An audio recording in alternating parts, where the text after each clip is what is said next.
अखण्डमण्डलाकारं व्याप्तं येन चराचरं तत्पदं दर्शितं येन तस्मै श्रीगुरुवे नमः। अज्ञानान्धस्य लोकस्य ज्ञानाञ्जनशलाकया चक्षुरुन्मीलितं येन तस्मै श्रीगुरुवे नमः। अध्यात्म विश्व विज्ञान यूट्यूब चैनल के सभी प्रेमी पाठकों का हार्दिक स्वागत समादर करते हैं।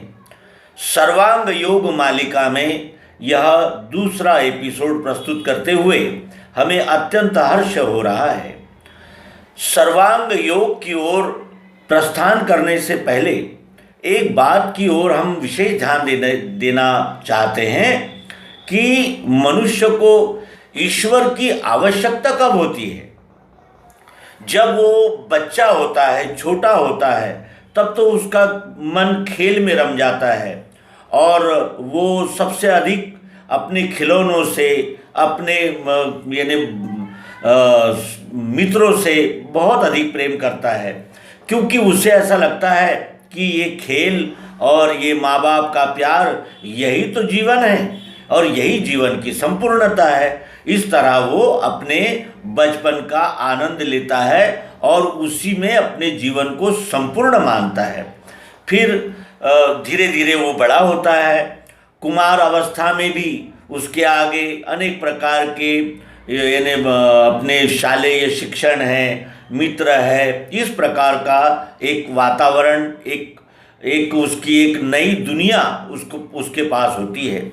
युवा होता है तो फिर यौन जो यानी जिसे कहते हैं कि युवावस्था की जो प्रक्रिया है वो कैसी है। सिनेमा है, नाटक है, उपन्यास है, मित्र है और अनेक प्रकार के जो रंग बिरंगी सपने हैं वो उसकी दुनिया है, वो उसका विश्व है। उसके आगे जब वो थोड़ा बड़ा हो जाता है तो शादी ब्याह, बाल बच्चे, यही उसकी दुनिया हो जाती है। उपार्जन के लिए उसे अनेक प्रकार के कार्य करने पड़ते हैं, अनेक प्रकार की वो परिश्रम करता है अपने बाल बच्चों के लिए, अपने घर संसार के लिए। उसमें फिर विवाह है और जिसे कहते हैं कि बचत है, अनेक प्रकार की बातें हैं और उसी को वो अपनी एक दुनिया समझता है और ऐसी एक छोटी सी उसकी एक दुनिया होती है। उसके आगे वो प्रौढ़ होता है तो और जिम्मेदारियां बढ़ जाती है। फिर घर बनाना है तो बच्चों की शादियां करना है, ये करना है, वो करना है। धीरे धीरे वो वृद्ध हो जाता है। वृद्ध होने के बाद अब तो मैं रिटायर हूँ, अब करना क्या है, अब तो जो कुछ भी करना था कर लिया, ये अवस्था आ जाती है। और यही उसके यानी पुरानी यादों को याद करते रहना, पुरानी बातों को याद करना और किसी तरह अपने समय को व्यतीत करना और दोष देना, ये ऐसा नहीं है, हमारे ज़माने में तो ऐसा था, ये ज़माने में ऐसा नहीं है, ये ज़माना कैसा है, वो ज़माना कैसा था। इस प्रकार की बातें करता रहता है और किसी तरह एक समय वो अपने जीवन को काल के हवाले कर देता है और काल आकर उसके शरीर की समाप्ति कर देता है। इस तरह का एक सामान्य जीवन है, एक सामान्य दुनिया है। तो फिर ईश्वर, धर्म, कर्तव्य, जीवन का सार्थक, ये सब किसके लिए है? ये कौन, किसको ये इसकी प्यास होती है? कौन ये जानना चाहता है? कौन इसका प्यासा है? ऐसा अगर विचार करें तब हमारे ध्यान में आते हैं कि इसीलिए भगवान श्री कृष्ण जी कहते हैं श्रीमद् भगवद गीता में कि बहुना जन्मनामन्ते ज्ञानवान माम प्रपद्यते। बहुत जन्मों के साधनों से, बहुत जन्म के बाद व्यक्ति ज्ञानी बनता है। ये इसलिए कहा जाता है कि जो इस संपूर्ण एक बंधी बंधाई हुई, एक रटी हुई, एक जिसे कहते हैं चाकोरी से जो बाहर आता है, जिसकी प्रज्ञा जाग गई है, जो ये जान चुका है कि केवल इतना ही जीवन नहीं है, इसके बाहर भी कुछ है, वही इन बातों की ओर आकर्षित होता है और फिर जब उसके संपूर्ण ये बात ध्यान में आ जाती है कि यानी चाहे कुछ भी किया जाए तो ये जीवन समाप्त तो होने ही वाला है, और न कुछ मनुष्य लेकर आता है न मनुष्य लेकर जाता है। ये बोध होने के बाद ही वो धर्म क्या है, ईश्वर क्या है, इस ओर मुड़ता है। और उसमें भी फिर कई प्रकार की सांप्रदायिकता है, संप्रदाय है, मान्यताएं है, परंपराएं हैं, अनेक प्रकार के बंधनों में उसे बांधने का प्रयास ये समाज भी करता है। और वो भी ये जानकर कि इस समाज में प्रतिष्ठा प्राप्त करना यही तो जीवन का परम ध्येय है, ये सोचकर वो अधिक से अधिक उपाधियां प्राप्त करना, मान सम्मान प्राप्त करना, इसी में लिप्त हो जाता है। और इसी में उसका जीवन, कतिपय लोगों का जीवन समाप्त हो जाता है। लेकिन जो जाग गया है, जो जानता है इस जीवन के मूल्य को, इस यानी नरजन्म के यानी विशेषताओं को जो जानता है, वो फिर धर्म की ओर आकर्षित होता है।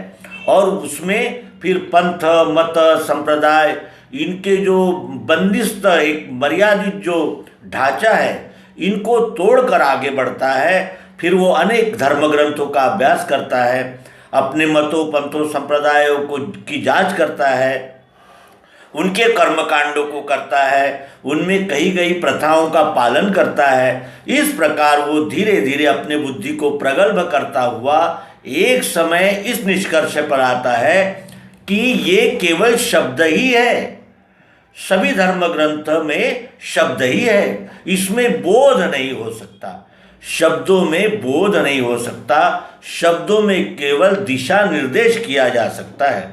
और इस तरह शब्दों में भी आकर्षित होकर वो वेद, अनेक प्रकार के धर्म ग्रंथ, इनकी पढ़ाई करता है। धीरे धीरे सियाना होता है, धीरे धीरे समझदार होता है। और एक समय जब उसका भाग्योदय होने का समय आता है, जब उसकी प्यास तीव्र हो जाती है, उसी समय उसे सद्गुरु की भेंट होती है। सद्गुरु से मेरे सामना होते ही फिर उसे ये यानी हृदय में ये यानी प्रश्न जागते हैं कि मैं कौन हूँ, ये विश्व क्या है, इस विश्व के साथ मेरा संबंध क्या है, ये शरीर कैसे बना है, कहाँ से आया है, किस लिए आया है, किस में विलीन होगा, ये शरीर का सच्चा उपयोग क्या है, इस नर्तन का सार्थक क्या है।